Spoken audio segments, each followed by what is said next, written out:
कह रहा है और कौन सुन रहा है। तो व्यास जी इस कथा के वाचक हैं, लेखक भी व्यास जी हैं और वाचक भी व्यास जी, और सुनने वाले जन्मेजय हैं जो परीक्षित के पुत्र हैं। तो व्यास जी महाराज कहते हैं कि हे जन्मेजय, सनई पंथा सनई कंथा सनई पर्वत लंघनम सनैर्विद्या सनैर्वित्तम पंचैतानि सनहि सनहि। ऐ जन्मेजय, हर काम धीरे धीरे होता है। कोई भी काम ऐसा नहीं है कि कोई आया और जादू की छड़ी घुमाया और काम हो गया। कहीं पर कोई अलाउद्दीन के चिराग नाम की चीज होती, कोई आपके सिर के खोपड़े पर हाथ रख दे और आपका काम बन जाए, ऐसा कुछ होता नहीं।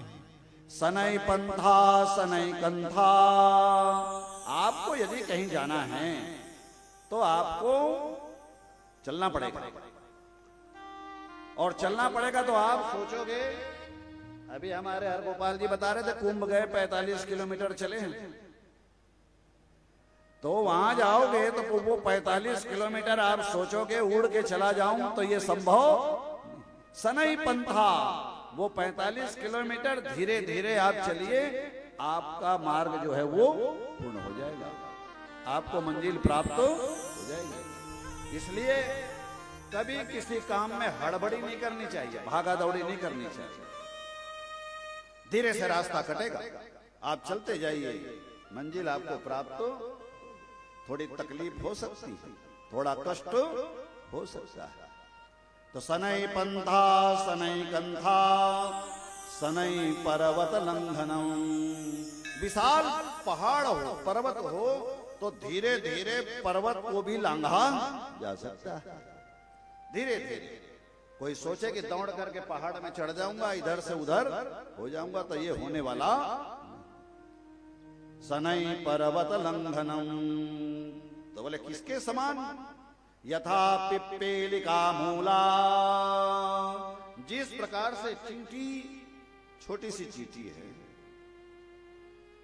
वो भी पर्वत को लांघ जाती है, इस पार से उस पार चली जाती है। तो वो चींटी किसके दम पर जाती है? किसी के दम पर नहीं, किसी के ताकत पर नहीं, बस वो धीरे धीरे अपना मार्ग तय करते हुए जाती है और उसे प्राप्त हो जाता है जो प्राप्त करना है।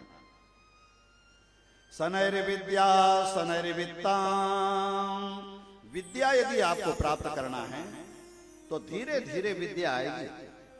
आप सोचोगे हमारी जितनी मम्मियां हैं ना, वो सब की सब ये चाहते कि एक बार में ही मेरा बेटा IAS IPS बन जाए। वो अभी स्कूल जाना शुरू हुआ ही नहीं है, उसको कुछ ज्ञान है ही नहीं।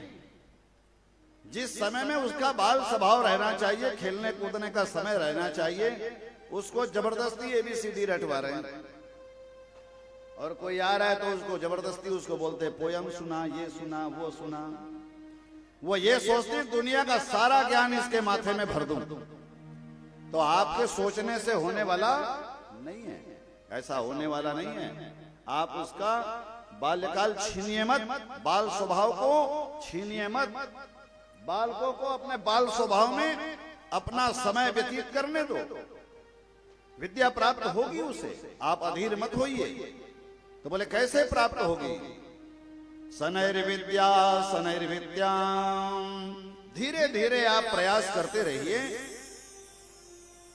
जब बच्चा खाने के लिए बैठेगा तो दो चीज में खूब, पहले की माँ लोग ऐसी नहीं थी, तो उसका एक कारण ये भी था, पहले वाले के 2, 5, 10, 8, 10 रहते थे, तो कोई नखरा भी नहीं लगाता था। कोई बोलता था कि मैं नहीं खाऊंगा तो बोलते थे चौका में ताला लगा दे, भूख लगेगी तो खुद मांग के खा लेगा। और आजकल एक ही है, तो बैठ जाते हैं और ठूस ठूस के उसके मुंह में खिलाती हैं, वो खाना चाहता नहीं है।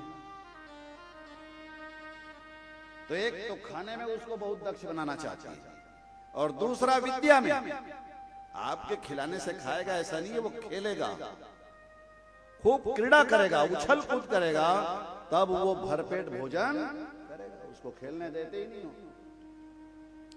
तो शनैर्विद्या शनैर्वित्ताम, धीरे धीरे विद्या प्राप्त हो जाएगी और वो प्रकांड विद्वान हो जाएगा, सारी विद्या उसमें आ जाएगी। अब धीरे धीरे एक साथ कुछ होने वाला नहीं। शनैर्वित्ताम, लोग चाहते हैं कि रातों रात हम करोड़पति बन जाए, एक रात में सारा फैसला हो जाए। इसी चक्कर में चोरी डकैती लूट खसोट करते रहते हैं और फिर जेल में जाके चक्की, उसका दुष्परिणाम भोगना पड़ता है। तो वित्त भी जो इकट्ठा होगा, पैसा भी जो इकट्ठा होगा, वो धीरे धीरे आएगा। व्यापारेर वसते लक्ष्मी, पूछा लक्ष्मी का वास किसमें? तो कहा व्यापार में। जितने उद्योगपति हैं, बड़े लोग हैं, जिनका नाम गिनते हैं, टाप लोगों को भी गिनना शुरू करोगे तो सब, कोई रेहड़ी वाला था, कोई पट्टी वाला था, कोई छोटी सी दुकान लेकर के बैठा था, कोई कुछ था, लेकिन धीरे धीरे आज विश्व स्तर पर पहुंच गए हैं। तो शनैर्वित्तम, पैसा जो इकट्ठा होगा धीरे धीरे होगा, एक साथ होने वाला। और इसी चक्कर में फंसते जाते हैं। बाबा लोग भी जो आते हैं ना, वो भी ऐसा ही बोले, खूब कमाते हो लेकिन आपके पास बचता नहीं है। तो ये तो घर घर की कहानी है। वो भी बोलेंगे, आप भी बोलोगे, मेहनत खूब करते हैं महाराज, काम खूब करते हैं, लेकिन पैसा दिखता नहीं है। तो बाबा के पास पैसा होता तो बाबा क्यों बनता हुआ? वो खुद आपसे 1000-2000 लेने आया है, आपको बातों में फंसा करके वो पैसा ही लेने तो आपके पास आया है। शनैर्विद्या शनैर्वित्ताम, आप व्यापार करते रहिए, धीरे धीरे धीरे धीरे आपका व्यापार इतना बड़ा हो जाएगा, खूब पैसे आपके पास इकट्ठे हो जाएंगे। इसके लिए अनावश्यक चेष्टा करने की आवश्यकता न द्यूतम, पैसे न चोरी से इकट्ठे होते हैं, न डकैती से इकट्ठे होते हैं,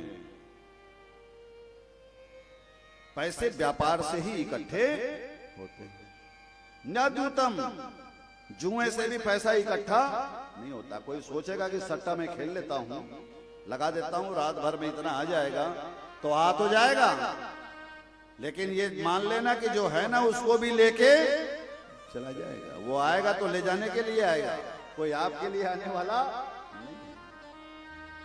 तो जुए में, सट्टे में, चोरी में, डकैती में, इससे आपके पास पैसा इकट्ठा होने वाला नहीं है। पैसा इकट्ठा होगा व्यापार से।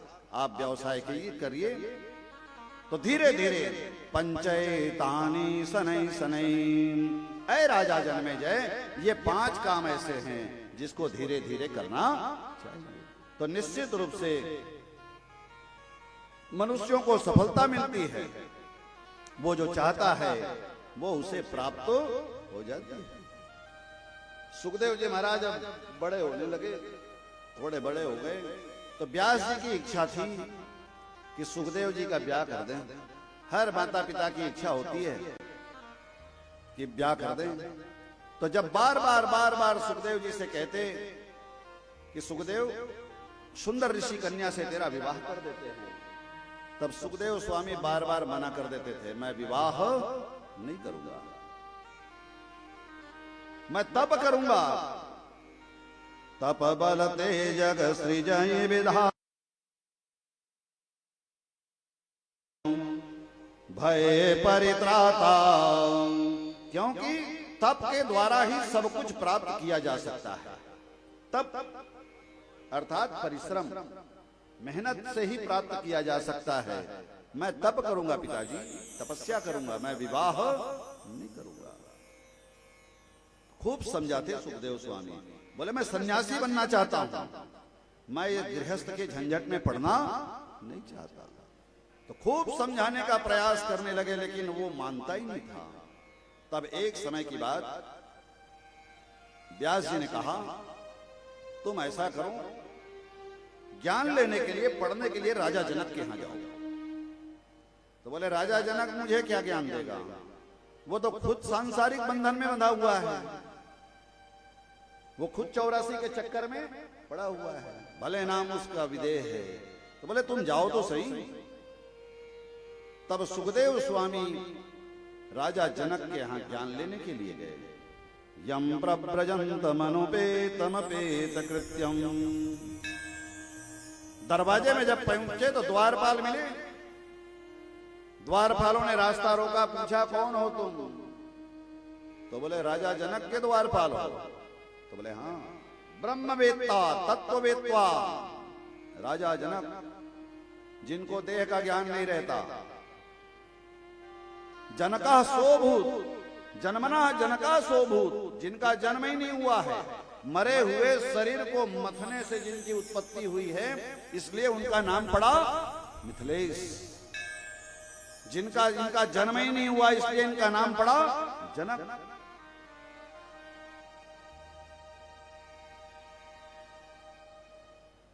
तब द्वारपालों ने सुखदेव जी का परिचय लिया और उन्हें जाने दिया। अंदर गए तो देख रहे थे अप्सराएं नृत्य कर रही थी, ढोल नगाड़े बज रहे थे, जय जयकार हो रहे थे। राजा जनक गद्दी पर बैठे हुए थे, वाह वाह वाह वाह कर रहे थे। सुखदेव स्वामी को आते देखे तो राजा जनक खड़े हुए, दंडवत प्रणाम किए। छोटे से 12 वर्ष के बालक। सुखदेव ने कहा, दुनिया को बेवकूफ बनाते हो, अपने आप को मिथिलेश कहते हो, विदेह कहते हो, और यहां बैठ करके ये अप्सराओं का नृत्य देख रहे हो, नाच देख रहे हो, शर्म नहीं आती तुम्हें? ब्रह्मवेत्ता बनते हो। राजा जनक जैसे थे वैसे ही रहे, उनके ऊपर कोई फर्क पड़ा? बोले मेरे पिताजी ने कहा है कि जाओ राजा जनक से ज्ञान ले लो, मैं यही सीखने आया हूं।